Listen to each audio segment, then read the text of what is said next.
webinar basics. We're going to do that first. We're going to cover both Usign, Jiffsign, Logosign, Mocksigns in different varying amounts as we do each webinar. I cannot answer your support questions. They have to go to support, although I do talk about support occasionally, and I will again today. Good morning, Teresa. And make sure that those support questions are in fact support questions, and we'll talk about that in a moment. But make sure that you send those support questions to support. Your questions are very, very important, but they need to relate to the day's topic. And it's very important that you understand that the questions have to relate to the day's topic. Sometimes people will ask questions that require some preparation for, and we rarely have enough time inside of the webinar to take care of those preparation things and still be able to keep that clear and give the direction that you all have showed up today to be a part of. And I want to make it a really, really good experience for everyone. So let's keep the questions to the day's topics. I don't have questions I don't have answers to pricing questions or timelines and those types of things. Those you'll have to depend upon either if you have billing issues, you have to depend upon support for that. And if you're asking a question about an offer that's being made, you'll have to respond to the offer. And unless we are specifically dedicating the morning to that topic, we have a resource document for you, but that resource document needs some updating because we have some other cool stuff that we're going to use. And we have a new support platform, and I'm going to talk about it just a little bit. You'll find the webinar replays on the support platform, okay? And so you'll find that, Rose, if you could post the link for that, the link for the support platform, that would be good. Thank you. We have a new support platform. That's where you will find the webinar replays.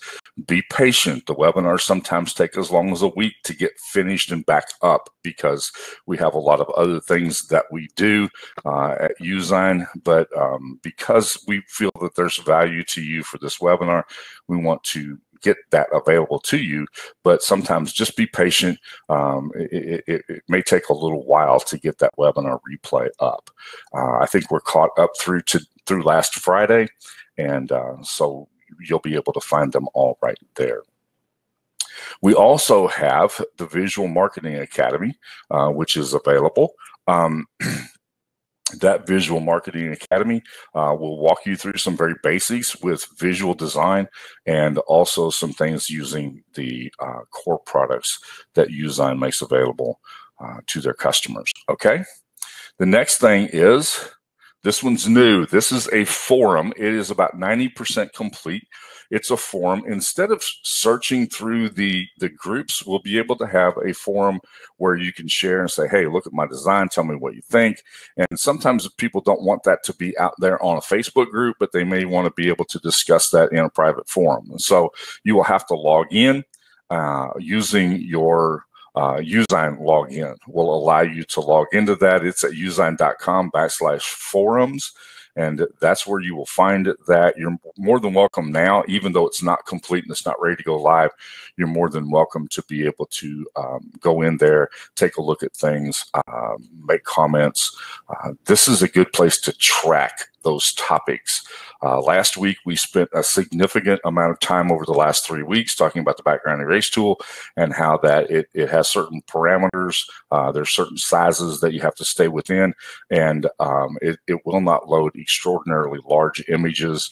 And before the end of the day, somebody asked a question in the group that has probably been asked 300 times. Why does the background tool not work? So we're trying to make as many resources available to you to reduce the load on support so that those support tickets that need attention can get addressed as quickly as possible. Okay? Talk really fast through all of that. Hopefully that's made sense to everybody. Let me know if you're up to speed and you understand what we're doing with the forums. The next thing is, I have to give Gene a little shout out about this. He made this Jiff about the weekly webinars, and I wanted to thank him for how much I appreciated this, because I haven't been that skinny since 1980. My head looks a little funky, but I haven't been that skinny since 1980. So thank you, Gene. That's kind of an inspiration to me to remind myself that I need to exercise more. So we're going to move the vending machine a little further away from my office. Maybe that'll help. See if we can't do something about this really skinny. I just had to point that out. I don't know, Gene.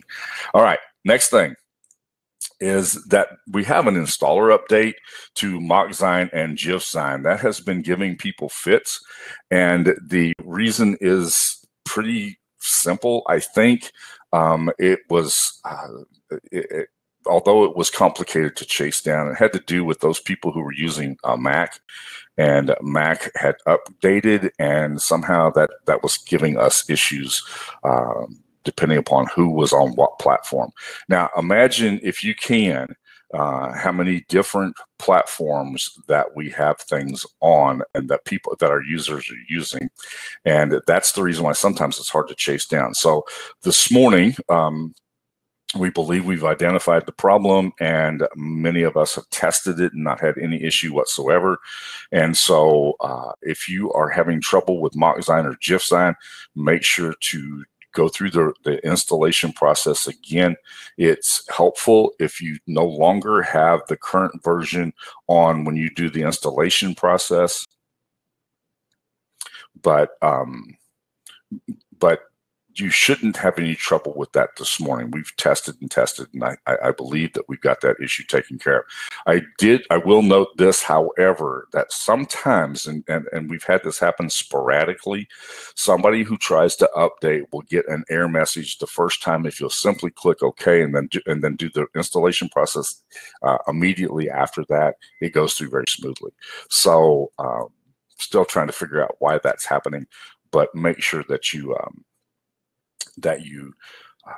take your updates through that process. Now, I say that there's not a new update for MockZine right now, and nor is there one for JiffZine, but we've had some new users who've had issues trying to open that up. So did that in order to help you to understand what's going on.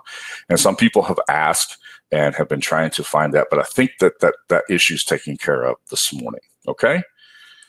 So again, as far as support's concerned, make sure to use this little tab, and I'm going to remind you of this often. Make sure that you use this little tab and search the group before posting or before sending a ticket to support. You may find the answer to the issue right there. So type in a word, a term. Rose makes a lot of news update posts. You might check that. You just put Rose's name in there to give you all of Rose's posts. Gene frequently answers questions just as a user in the group, and he's wonderfully helpful about that.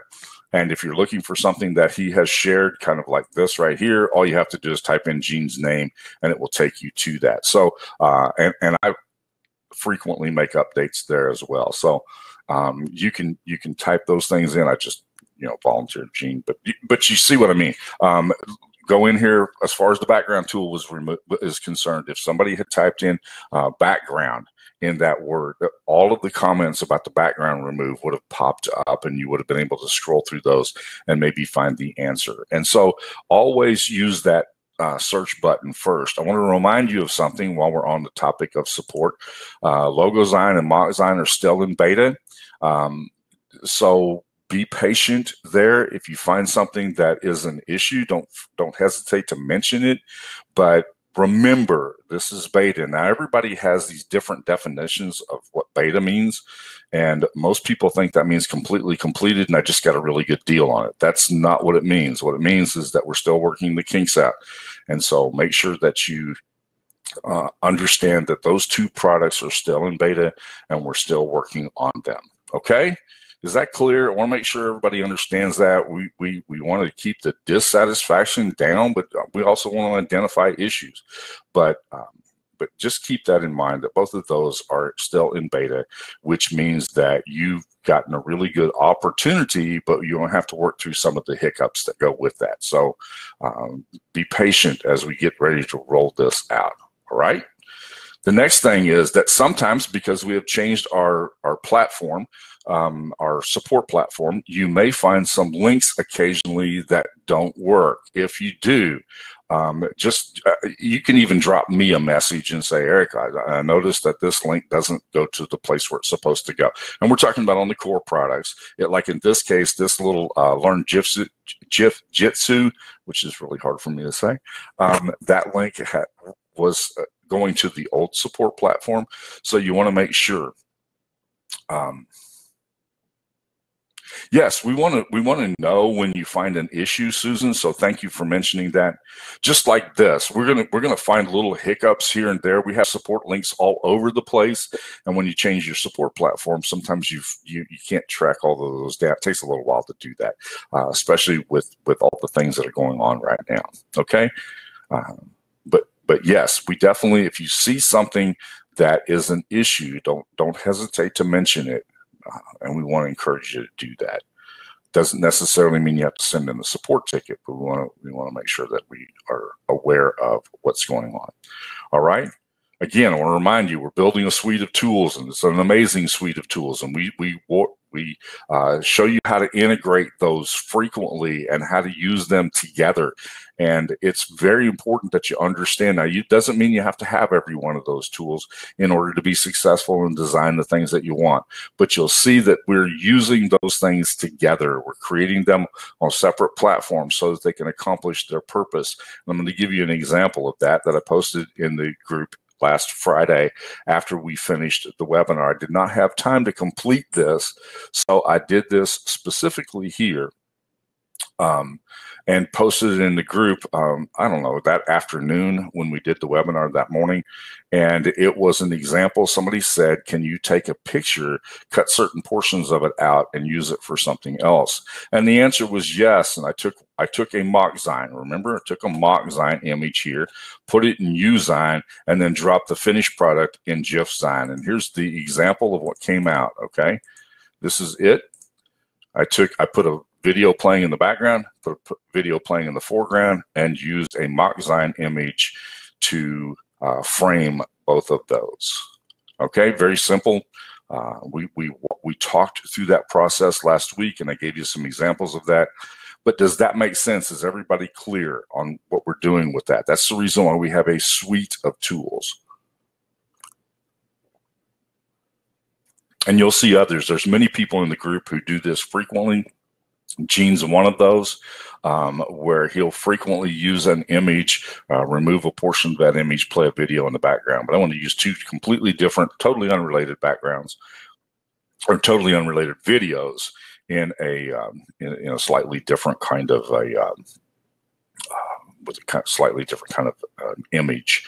And I just chopped a chunk of that out, removed the sides, played one video on the sides, and played one video in the screen. Okay. Okay, Eric's asking the question. Yeah, I'm going to actually work through that today, Eric. I have that on the platform ready to do that and show you how to do that. Okay.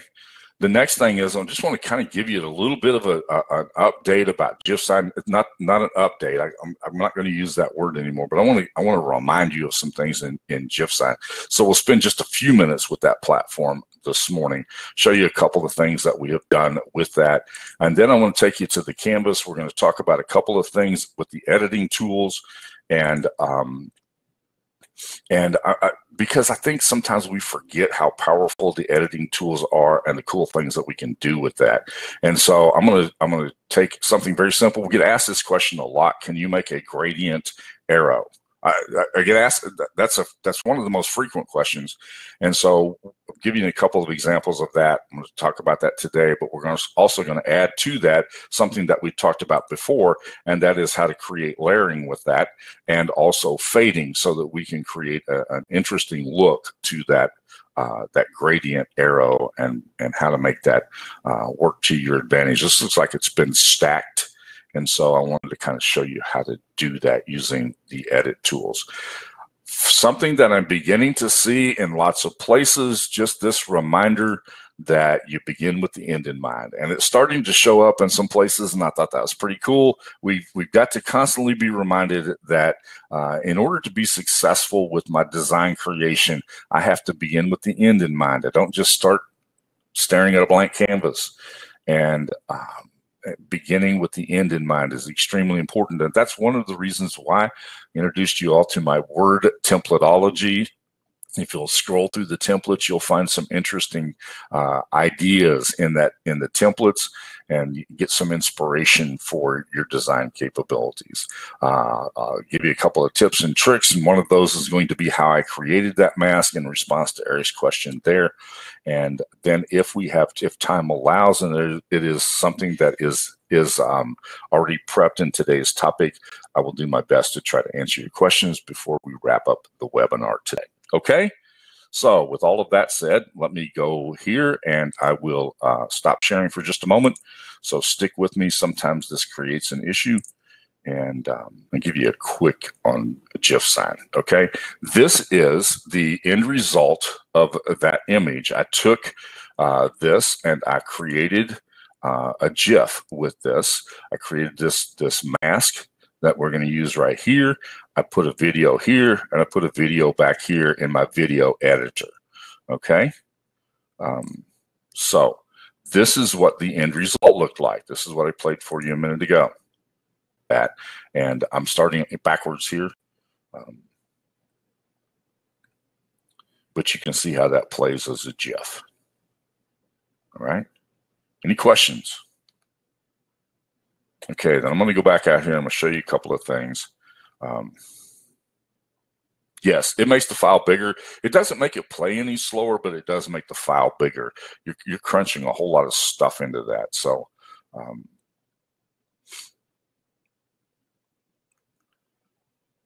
right. Okay, yeah, that's just a simple way to do that. I'm going to bounce back out here to the dashboard. And this is our opening dashboard. And you've seen some of these things that I've done, and we've showed up a little bit, okay? And then over here, you saw this little thing that we created using this inside of this. We did that last week. But I wanted to remind you again that you have a powerful tool with Jiff sign. And I think sometimes we forget how powerful it is. The ability to do things like this are fairly important in your overall design scheme. And I'm going to show you another one that we did a long time ago that I think, and this is an example of something too. This is, if you want to get attention, this is a great way to get attention. You want to send this to a client. Watch what happens here. Now, if I had a call to action button down here, how cool would that be? Okay.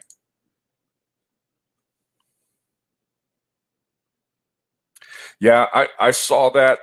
I tell you what I always do, Gene, and this is what I always do, and I think you probably do some of the same things. I wish it would be nice to be able to do that, but here's what you do. Gene has said it would be nice if we could had a good input for this.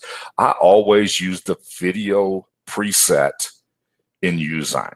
I use the video preset in Usign because that's creating a video window, and I found that plays really, really well when I put it in Jiff sign. So I use the video preset, and I'll show you that process in just a little bit. One more reminder, sometimes people say, well, what would I use a Jiff sign for, and why would people want that? And this is something that I did for a client who's a real estate agent. Now, this is pretty cool to have playing on your social media platforms.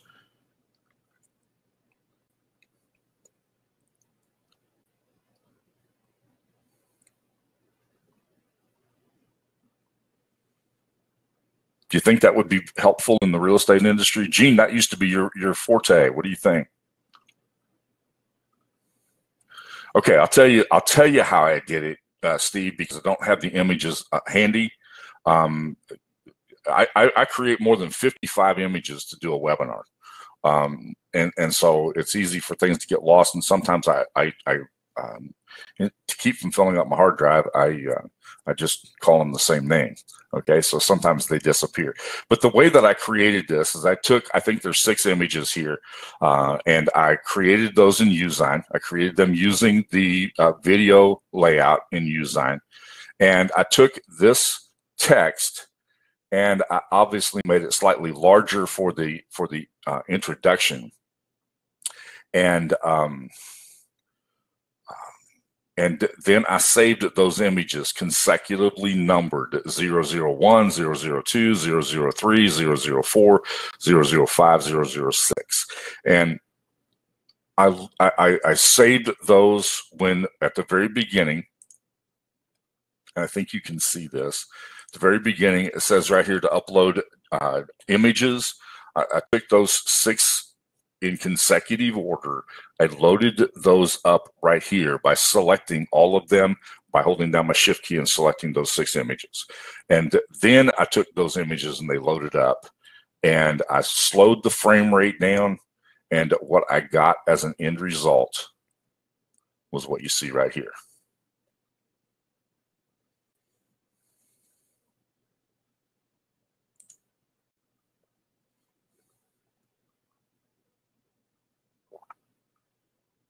Does that make sense, Stephen? Okay, the image I saved, this image, again, I saved this image as the preset YouTube video size, the YouTube image size, or the video size, they're saying. I saved it right there. When I got the images, they were about 4,000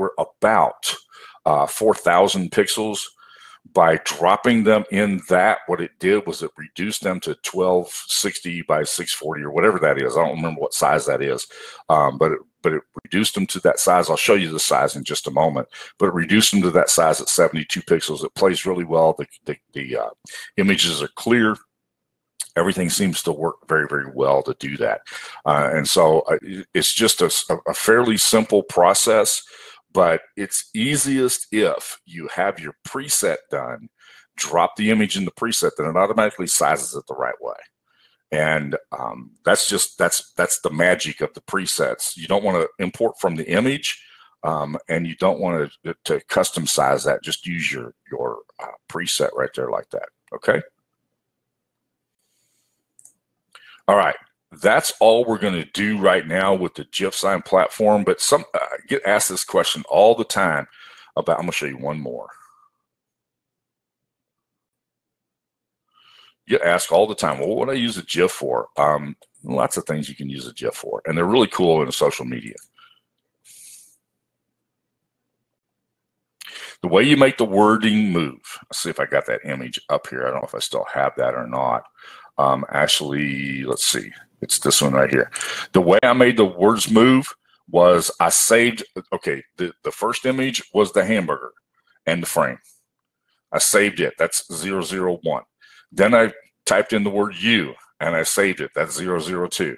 And I typed in the word said, and I saved it, 003. And I typed in the word what, and that was 004. Okay? Then I load those 4 images up, and that's the way it goes. Okay?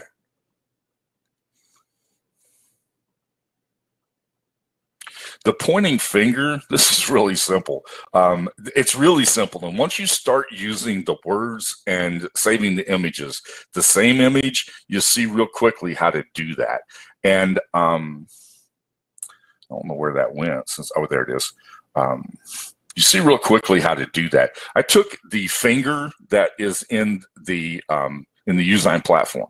I took that finger and I just started saving it. And I think there's 23 images here, but I just started saving it, and I would move it down, save it, move it down, save it, move it down, save it with a different number, and then I moved the OK up. All right, it's a good attention getter. I really liked that. So there you go. That's the way to do that. And like I said, you can get very, very creative, and we'll switch over to the canvas now, and I'll take some time and show you some things on the canvas as well. Okay, so give me a moment here while I transition this screen off. All right, you should be seeing my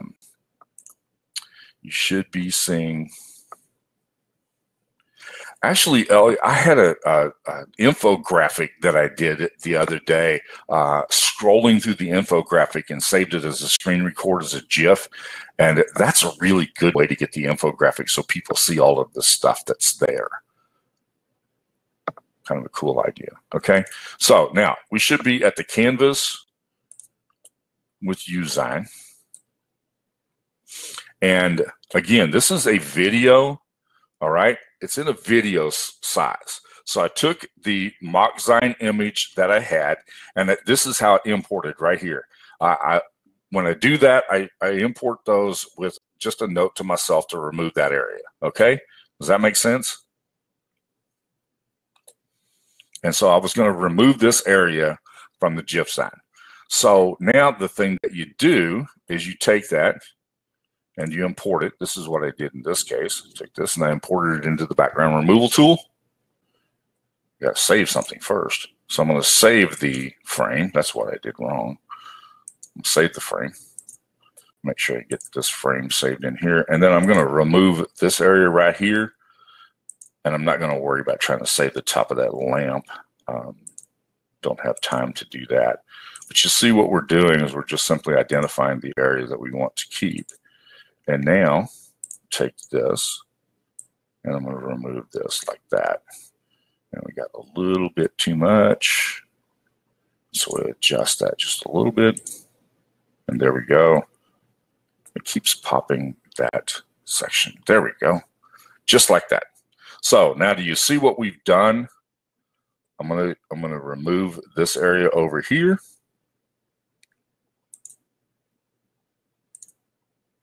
So I have room for the second video to play. And you have to play with it just a little bit to get this stuff so that it does basically what you want. But take my scalpel tool and cut straight across here like that. There we go. Same thing over here. I'm going to leave the top of that cross stitch right there. So now do you see what we have? If you can't tell exactly what that is, you can always color that background. You can see that's the area that's going to be transparent. Just make sure you save it as a transparent area. Okay. Now I've already saved it as a transparent so that we can make this go more quickly. And there, I put an image in the background here so that I can see how I can position that like I want it to be. But I can easily remove that image right there. Oh, wrong image. Click on this, undo that. And now I'll put this in the background. And that makes this image removable. Okay, is everybody with me so far? The truth is this is ridiculously easy. It really is. Now, what I would do is I saved this image. I took it over to my video editing tool, which I'm not going to do here, but I took it over to my video editing tool. I took two videos. I put one on one track. I put the other one on the other track and used this as a layer or an image in the middle of that. Stretched it out to play during the time of the video, and it was all good. Okay? Yes, exactly like doing a cutout to make it transparent. You're correct, Donald.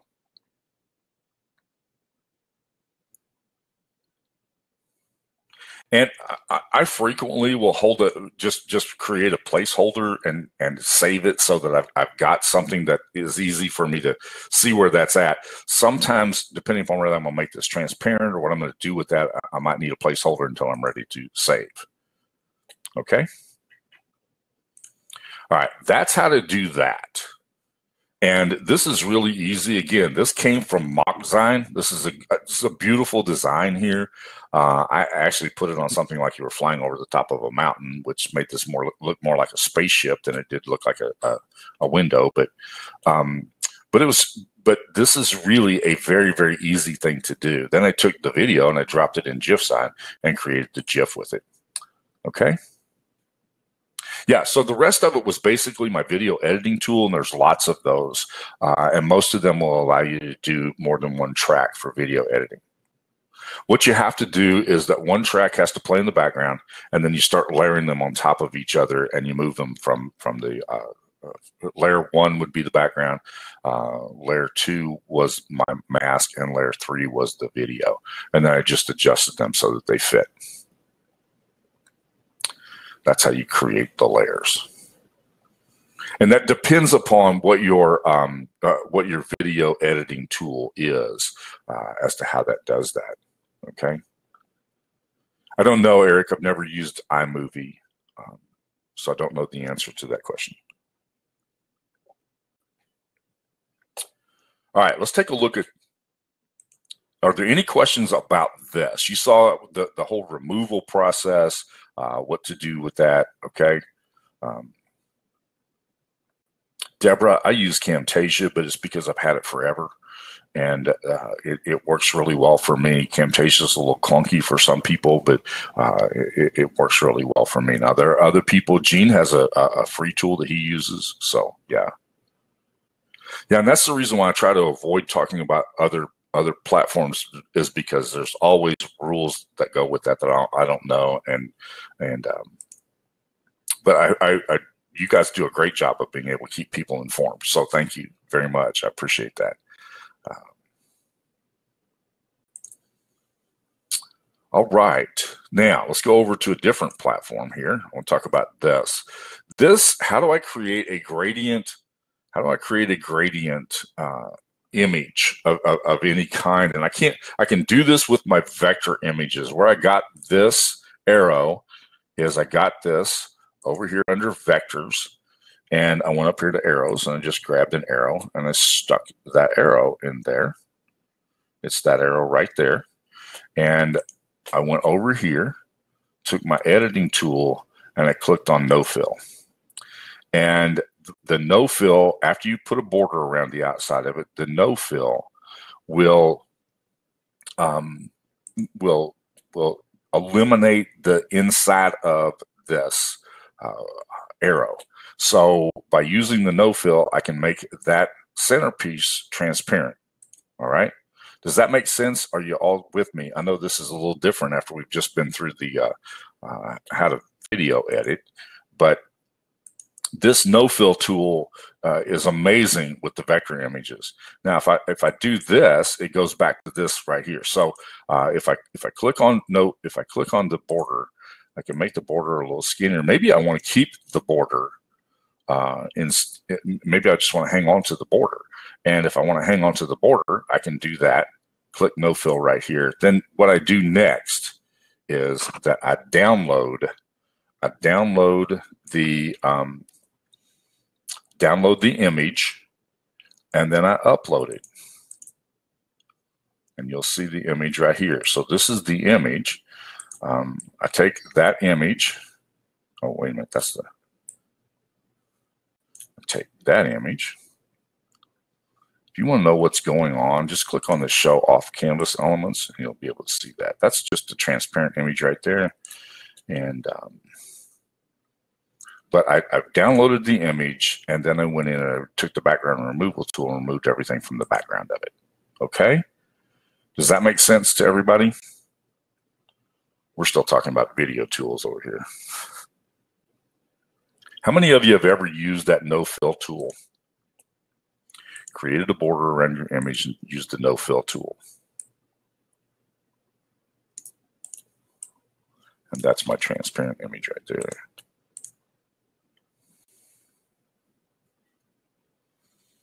Yeah, this little no fill tool right here, if you're trying to do something of this nature with a vector graphic, becomes really, really handy.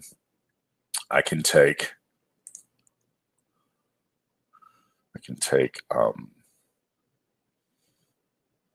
an image. Let's get an image here. If I can get an image, get an image right here.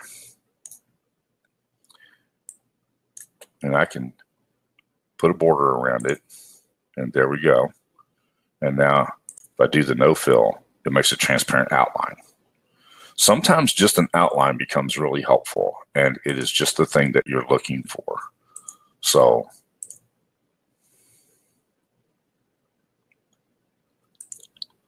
all right, so that's what I did here. Now we'll go over here. I'm going to go back to, I'm going to go back to the groups, because I saved the layered image as a group so that I would have it ready for this morning. Okay.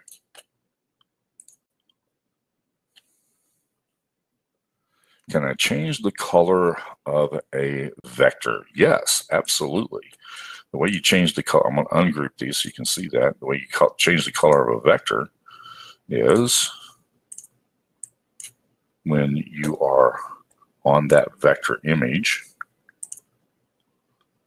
Pull this image in here, and you see the three different colors right there. Those are the various elements or various colors in each of the elements in this vector image. Okay, so I could color that, change that drastically if I wanted to do that. All right. So now I have layered these out. Can you see the different images there? I've layered those out for the purpose of showing you how to build a stack, kind of a faded stack like that. And I want you to see how that's done, because this comes in kind of handy sometimes. I gotta get this out of the way so it's not there. Kind of comes in handy. So what I did was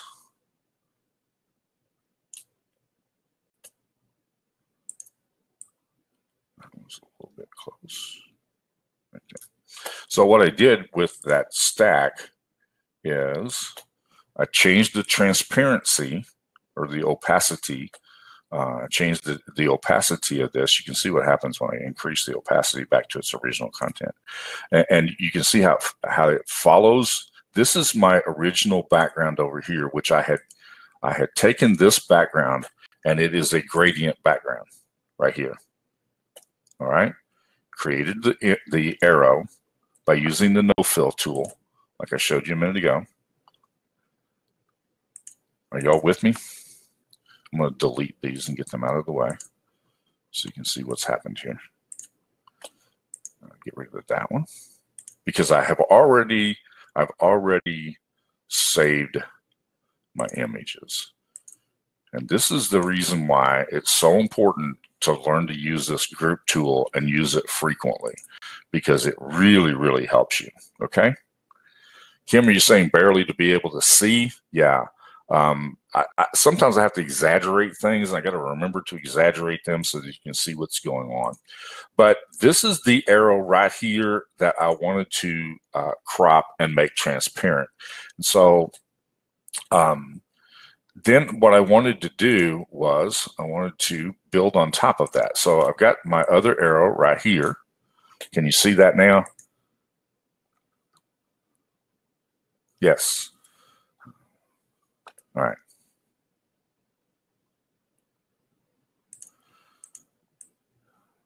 So that's my original arrow right there.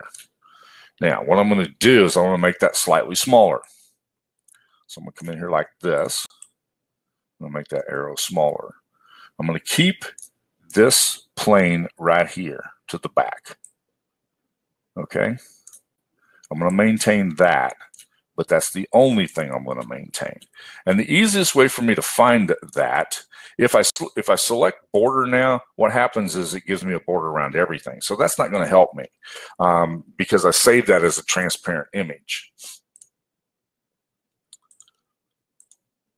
I'd love to be able to show you how to make Chrome text. There's some things that you can do with Chrome text, and one of the things I want to do is show you how to make some things that might kind of have a glow to it, and also might have, which I think can be helpful, and also kind of how to put those at an angle.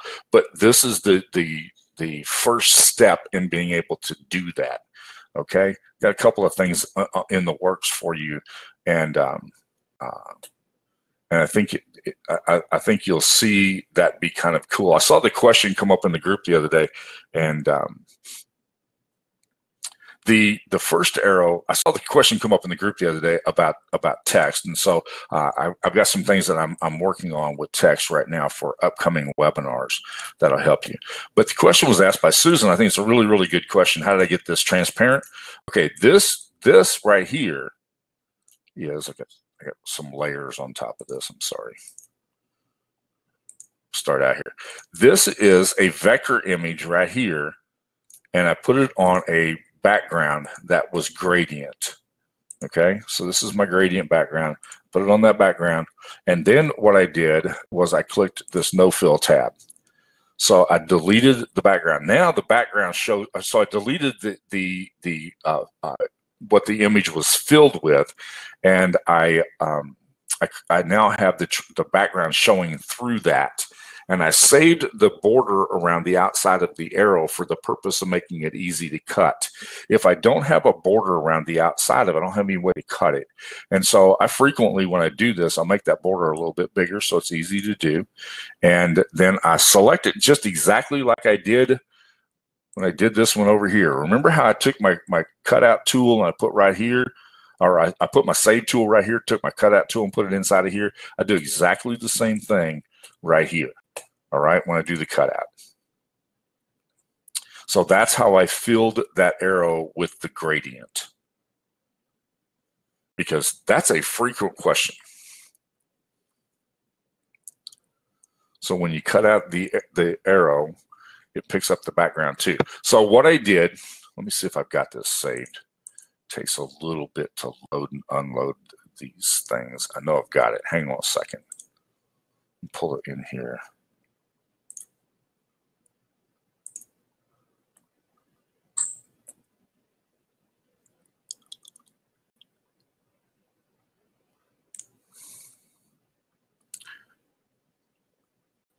I don't have that image. I'm sorry. So what I did was I saved it as a JPEG file. I saved this originally as a JPEG file. Then I imported it as a JPEG file. And by importing it as a JPEG file, which I can't seem to find right now. Again, this goes back to that 55 images that I have to create. And this one happens to be lost right now for some reason. And just a minute, let me look for one more thing over here.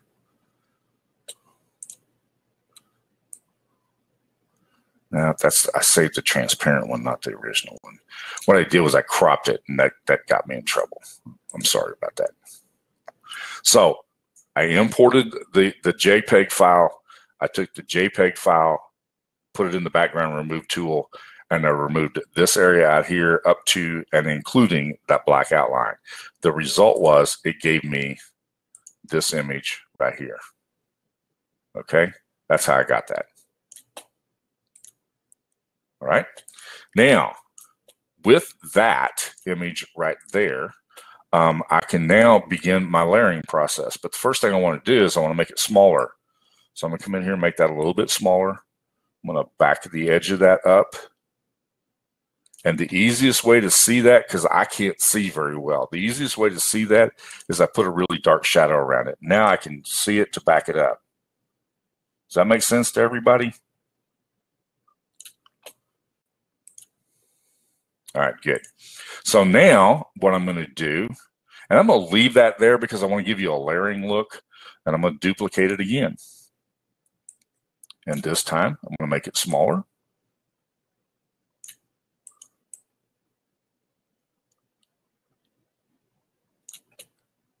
And you'll see that you have to make it significantly smaller because it gets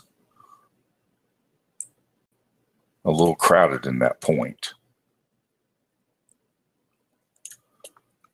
So I have it layered like that. Does that make sense to everybody?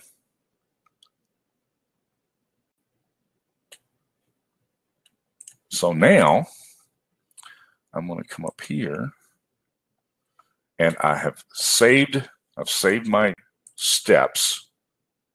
That's the first one. That's the second one. Now I'm off a little bit. What I want to do now is I'm going to take this image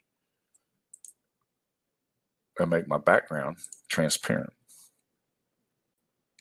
Now, can you see what we have?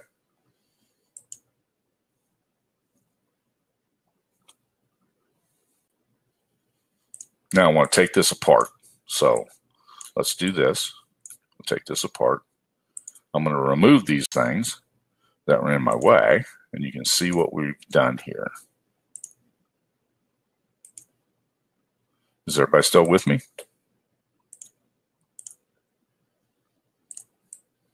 Now I take my 3 images. Maybe I just have 2, but I'm gonna take my images here. I just have 2 because I removed the first one. So let's go over and get the original, which is right here. And that's the original. We're going to move it to the back.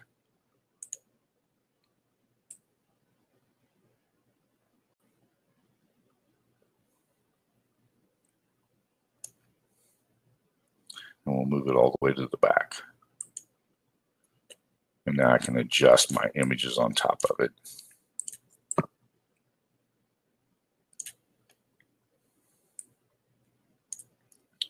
And so I can make some pretty creative designs using that step process right there.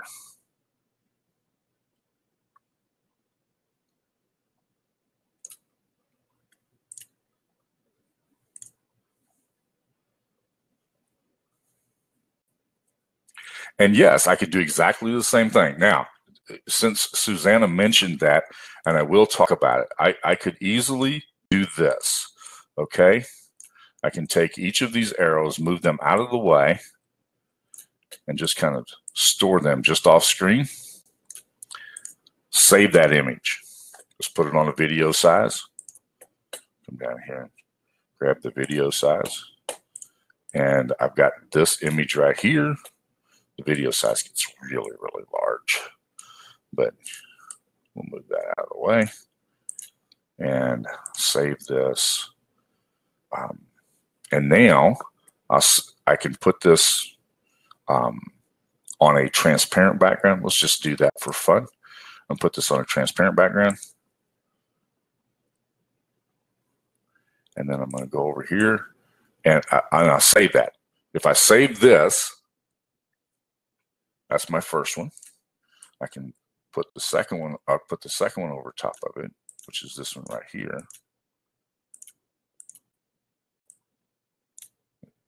Keeps hiding from me. Where'd it go?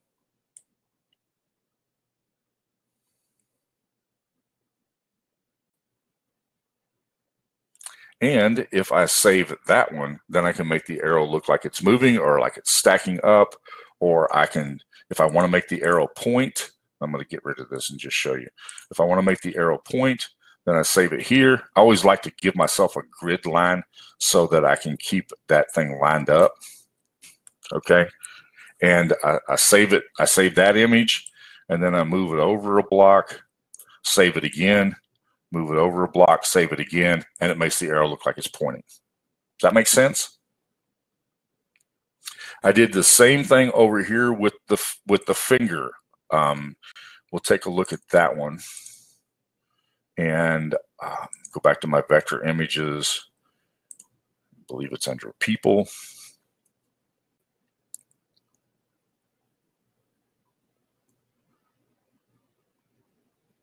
And I took this one right here.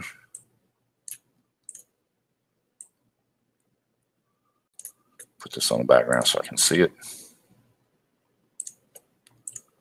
And then I want to save it in a transparent manner, but I turned it like this.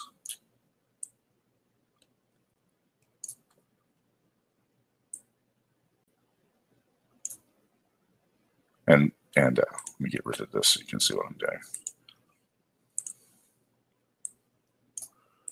I took that finger,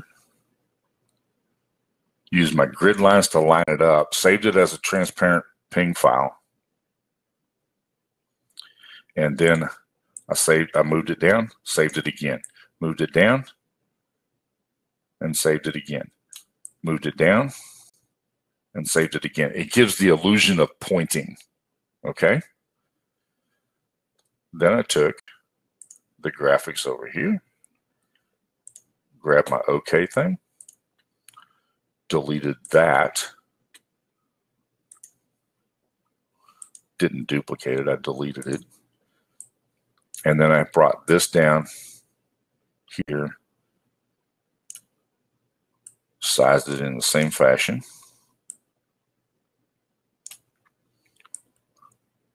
Moved it down, saved it as a ping file, as a transparent ping file. I have to have it on a white background so I can see.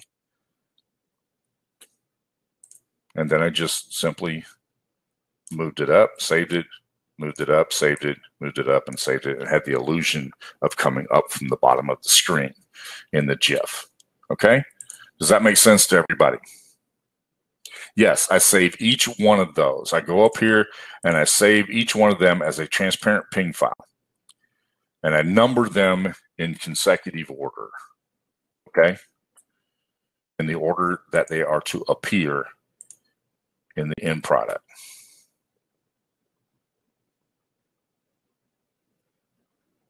No, you save the image. You don't save as, you save the image. Saving as saves them to your dashboard. And you can do that if you want to. I'm probably not going to use it again, so I probably wouldn't save it. But if I was going to use it again, I'd save it. Absolutely. All right. Any questions about that?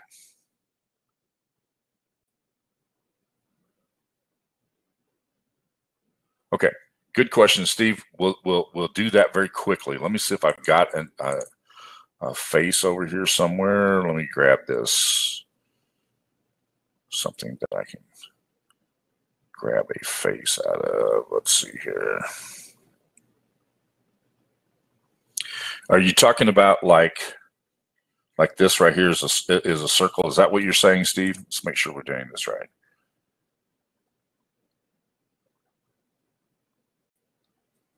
Yes, I have to save everything, Susan, as a transparent ping file.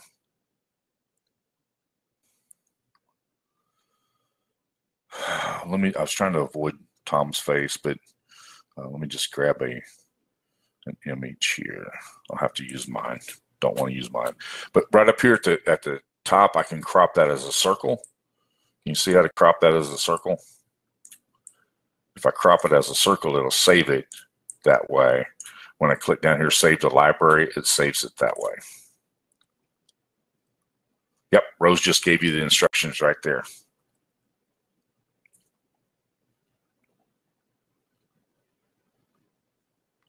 All right, any other questions? That's that fat guy you made look skinny, Gene. That's who that is.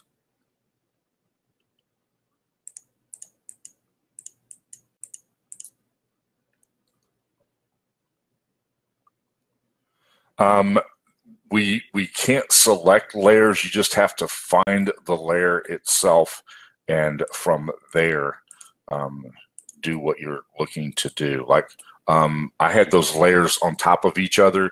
I have to find. I'll show you the answer to that question.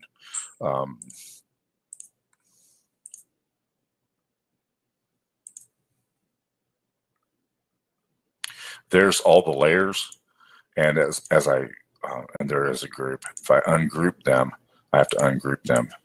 Then I can move the top layer around like that. Okay. And for me, this is fairly easy to do because I know that right next to that box is going to be the next one. Right next to that's going to be the next one. And right next to that's going to be the next one. But I have to select them that way. We do not have a layer tool. All right. With that, we're going to wrap up, folks. Thank you so much for joining me. Susan's asking a question. Why don't you save each image with the background as well? If I don't need them, I do. It depends on what I'm trying to do. In the lower thirds video that I showed you earlier in Jiff Sign, I was going to lay that over a video, and so that's the reason why I did it that way. But if I wanted it to be on a background, I'd put it on a background. Okay? All right. Thank you so much for joining me. Have a great weekend. I look forward to seeing you back here next week, same time, same place.